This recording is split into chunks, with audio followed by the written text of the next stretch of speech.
ಧರ್ಮಸ್ಥಳ ಬುರ್ಡೆ ಚಿನ್ನಯ್ಯ ಬಂಧನ ಆಗಿದೆ. ಎಸ್ಐಟಿ ಸಂಪೂರ್ಣವಾಗಿ ತನಿಖೆಯನ್ನ ಈಗ ಆರಂಭ ಮಾಡ್ತಾ ಇದೆ. ಅಂದ್ರೆ ಈಗ ಈವರೆಗೂ ಆತನ ಸುತ್ತಮುತ್ತ ಇದ್ದವರೆಲ್ಲರ ಪ್ರಕ್ರಿಯೆಯನ್ನ ನಡೆಸಿತ್ತು. ಬೆಂಗಳೂರಿನಲ್ಲಿ ಇದೇ ವಿಚಾರವಾಗಿ ಸಚಿವ ದಿನೇಶ್ ಗುಂಡೂರಾವ್ ಹೇಳಿಕೆಯನ್ನ ಕೊಟ್ಟಿದ್ದಾರೆ. ಮುಸುಕುಧಾರಿಯನ್ನ ಬಂಧನಕ್ಕೆ ಒಳಪಡಿಸಲಾಗಿದೆ. ಮುಂದಿನ ಪ್ರಕ್ರಿಯೆಯನ್ನ ಎಸ್ಐಟಿ ತನಿಖಾ ತಂಡ ಮಾಡುತ್ತೆ. ಪ್ರಕರಣದಲ್ಲಿ ಸತ್ಯಾಸತ್ಯತೆ ಏನು ಅನ್ನೋದು ಹೊರಬರಬೇಕಾಗಿದೆ. ಅದು ಬರಲಿ ಅನ್ನೋ ಕಾರಣಕ್ಕೆ ಎಸ್ಐಟಿಯನ್ನ ರಚನೆ ಮಾಡಿದ್ದು ಅಂತ ದಿನೇಶ್ ಗುಂಡೂರಾವ್ ಅವರು ಬೆಂಗಳೂರಿನಲ್ಲಿ ಪ್ರತಿಕ್ರಿಯೆ ಕೊಟ್ಟರು.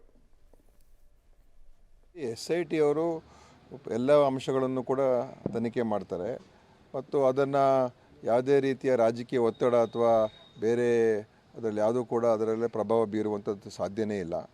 ಅವರು ಪ್ರಥಮ ದಿವಸದಿಂದನೇ ಅದೇ ರೀತಿಯಾಗಿ ಅವರು ನಡ್ಕೊಂಡಿದ್ದಾರೆ. ನಮ್ಮ ಸರ್ಕಾರ ಕೂಡ ಅದೇ ರೀತಿಯಾಗಿ ನಡ್ಕೊಂಡಿದೆ. ನಾವು ಯಾವುದೇ ವಿಚಾರದಲ್ಲೂ ಕೂಡ ಹಸ್ತಕ್ಷೇಪ ಅಥವಾ ಬೇರೆ ಒಂದು ಉದ್ದೇಶ ಇಟ್ಕೊಂಡು ಈ ಒಂದು ತನಿಖೆಯಲ್ಲಾಗಲಿ ಅಥವಾ ಈ ಒಂದು ವಿಷಯ ಹೊರಗೆ ಬಂದಾಗ ನಾವು ಪ್ರತಿಕ್ರಿಯೆ ನೀಡಿಲ್ಲ. ಏಕೆಂತ ಹೇಳಿದ್ರೆ ಇದು ಪಾರದರ್ಶಕ ಆಗಬೇಕು ಅಂತ.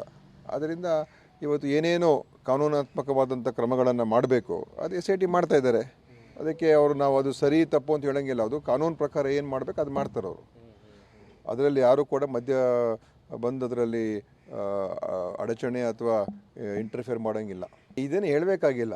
ಇದೇನು BJP ಅವರು ಹೇಳ್ತಾ ಇದ್ದಾರೆ ಅಥವಾ ಇನ್ನೊಬ್ಬರು ಹೇಳ್ತಾ ಇದ್ದಾರೆ ಅಂತ ಹೇಳಿದ ತಕ್ಷಣ ಅದು ಮಾಡಬೇಕು ಅಂತಲ್ಲ. ಅವರೇ ಪೊಲೀಸವರೇ ಮಾಡ್ತಾರದು. ಯಾಕೆಂತ ಹೇಳಿದ್ರೆ ಅವ್ರಿಗೂ ಕೂಡ ಇಷ್ಟು ದೊಡ್ಡ ಒಂದು ವಿಷಯ ಇಡೀ ದೇಶಾದ್ಯಂತ ಪ್ರಚಾರ ಆಗಿತ್ತು.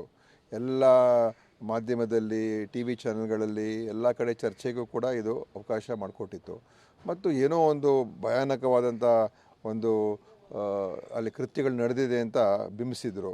ಈಗ ಅಷ್ಟೆಲ್ಲ ಆರೋಪಗಳು ಮಾಡಿದಾಗ ಅದರಲ್ಲಿ ಏನು ಕೂಡ ಹೊರಗೆ ಬರದೇ ಇರತಕ್ಕಂಥ ಸಂದರ್ಭದಲ್ಲಿ ಅದರ ಉದ್ದೇಶ ಏನು, ಹಿನ್ನೆಲೆ ಏನು, ಯಾಕೆ ಮಾಡಿದ್ರು ಅದನ್ನು ಕೂಡ ಈಗ ಪತ್ತೆ ಹಚ್ಚಲೇಬೇಕಲ್ಲ.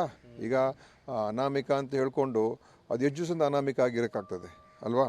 ಸೊ ಈಗ ಏನಾದರೂ ನಿಜಾಂಶ ಇದ್ದಿದ್ದರೆ ಅದು